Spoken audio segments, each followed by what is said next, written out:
The kitchen smelled like fresh coffee and something faintly metallic. Dad's old watch polishing cloth left on the counter. I was leaning against the island, scrolling through my phone, when the video popped up. "Look at this," I muttered, showing it to Sarah, my wife. The camera zoomed in on a delicate, diamond-encrusted brooch resting in the center of a velvet box. But the gleam was off, too sharp, too bright, almost fake. Then the caption, "Grandma's priceless heirloom, or a cheap replica." I blinked, unease settling in my gut. Sarah barely glanced. Some viral drama, probably, but I could see it hit her too. Her fingers tightened around her mug. This was the last thing we needed. My mother-in-law, Evelyn, had a reputation. Polished smile, soft-spoken charm, but with a spine of steel and a habit of keeping secrets. She and my father had never gotten along.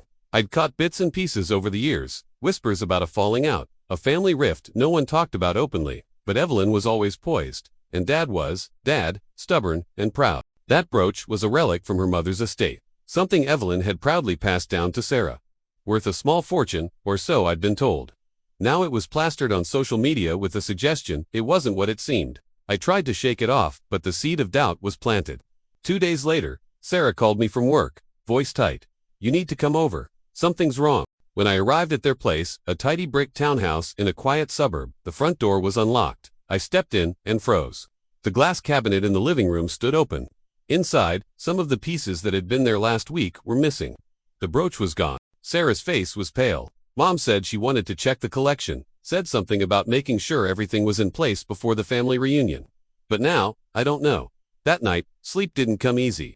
I kept replaying that video, the cabinet door, Evelyn's rare visits.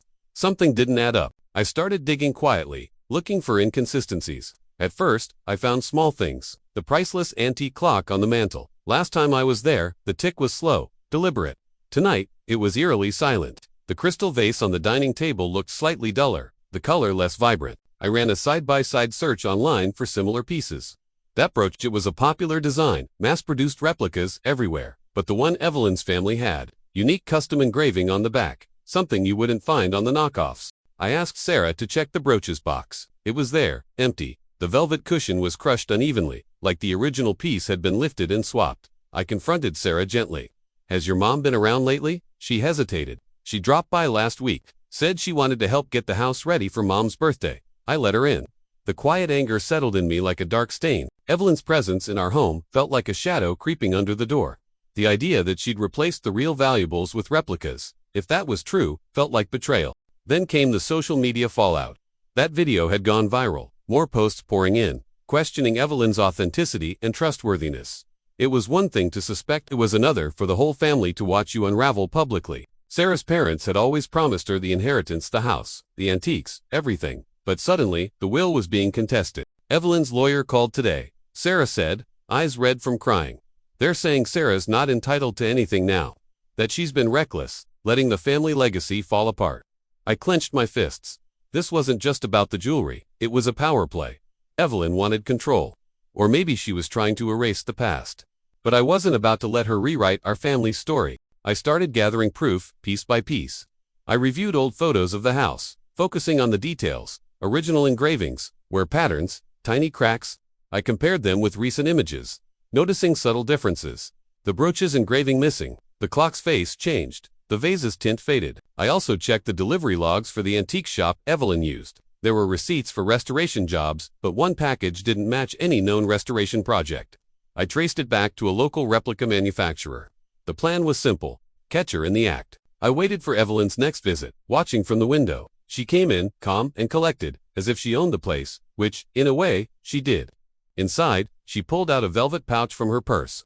Carefully, she swapped the brooch back into its place and slipped the fake one into the pouch. I called Sarah, whispered, "Stay home. I'm going in." I confronted Evelyn in the living room, holding my phone, recording. "Why, Evelyn?" I asked, voice steady. "Why swap the real valuables for replicas? And why stir this whole mess on social media?" Her smile was cold. "It's not about the things, James. It's about control. Sarah was never supposed to get this inheritance. Your father and I had an arrangement, until she married you." The pieces clicked. This isn't just about jewelry. It's about legacy, about power. And you wanted to break the chain. I kept recording, capturing every word. Maybe now, with all this proof, the truth can come out.